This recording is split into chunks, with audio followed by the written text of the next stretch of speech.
Hey everyone, welcome back for another deep dive. Glad to be back. All right, so today we're going to be taking a look at Surah Al-Fajr Okay. from the Quran. Yeah. And, you know, you might be thinking, ooh, religious text, is this going to be like a lecture or something? But Right. trust me, Yeah. this one It's really interesting how it opens. starts off with like a real head scratcher. I mean, Sir. it starts by It swears by... swearing by daybreak. Yeah, by daybreak, 10 nights. 10 nights. Even and odd. Even and odd, all these things. You're kind of just sitting there like, whoa, what's with all the drama?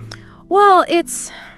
You know, when you think about it, you wouldn't swear on something unless you really wanted to, like, emphasize the importance of what you were going to say next. Right, right. So the fact that it's swearing on, like these fundamental aspects of creation, it's like saying, listen up, you know? This is important. It's kind of, it grabs your attention. I'm listening. So we have this dramatic opening. Then it kind of jumps into these stories of these like lost civilizations, right? Yes. The Ayad, the Tamud, and then of course Pharaoh. His people. And it mentions like the Ayad's legendary city of Iram, known for its towering pillars. The pillars, that's right, yeah. The Tamud, who like carved their homes from mountains. I mean, these weren't just like small tribes. No, these were like powerful, advanced societies, you know? Right.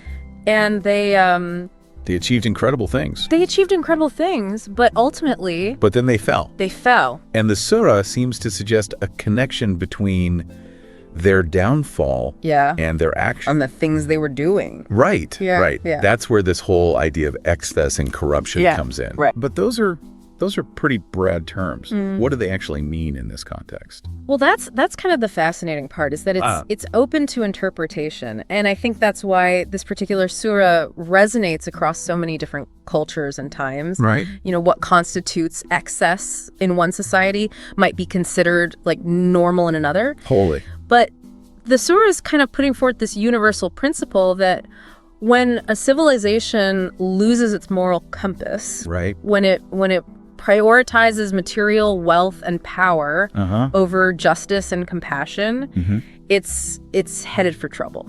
It's kind of like that saying, you know, those who cannot remember the past are condemned to repeat it.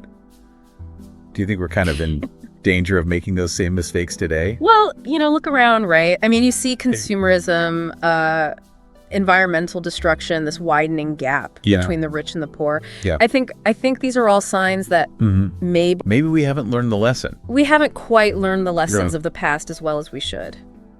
And then it goes on, the surah, to describe human nature in a pretty stark way. Yeah.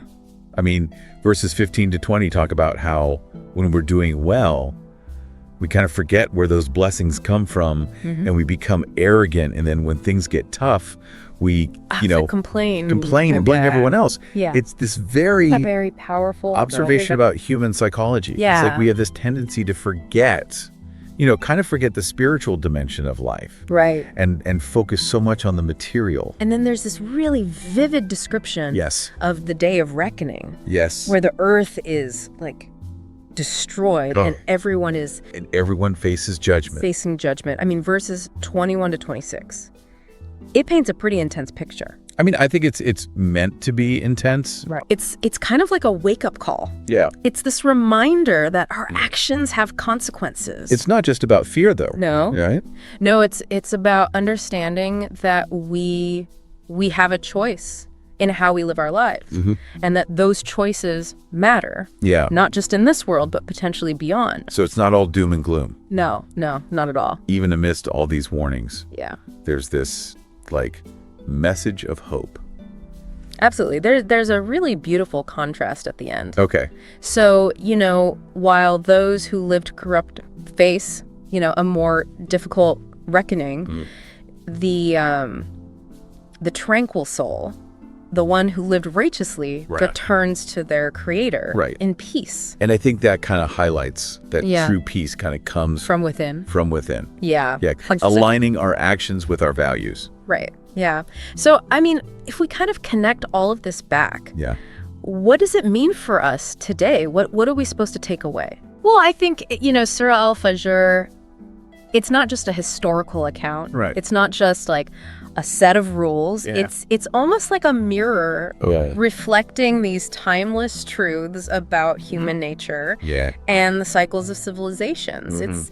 It's challenging us to look at ourselves and ask, Yeah. what constitutes excess Right. and corruption in our own time. Yeah. What are we doing individually and collectively that might be leading to our own downfall? What are the things, what are we doing that maybe future generations will look back on and say, what were they thinking? Whoa. Right. That's a lot to think about. It is. So I mean, it's not just some ancient text. No. It's almost like a blueprint. I think that's a great way to put it. Yeah, it's a blueprint for living a meaningful life. For thinking about these things and trying to live in a way that doesn't result in the same mistakes. And what's really striking to me is that even though it talks about powerful civilizations collapsing, it ultimately offers this message of hope. There is this message of hope at the end. Right. Absolutely. That no matter, even if we stray, we can always find our way back. It's powerful. It is. This deep dive has been eye-opening, to say the least. Me too. I hope you found it insightful as well. Yeah. And yeah, I hope so. we'll catch you next time. See you then. Bye. Bye.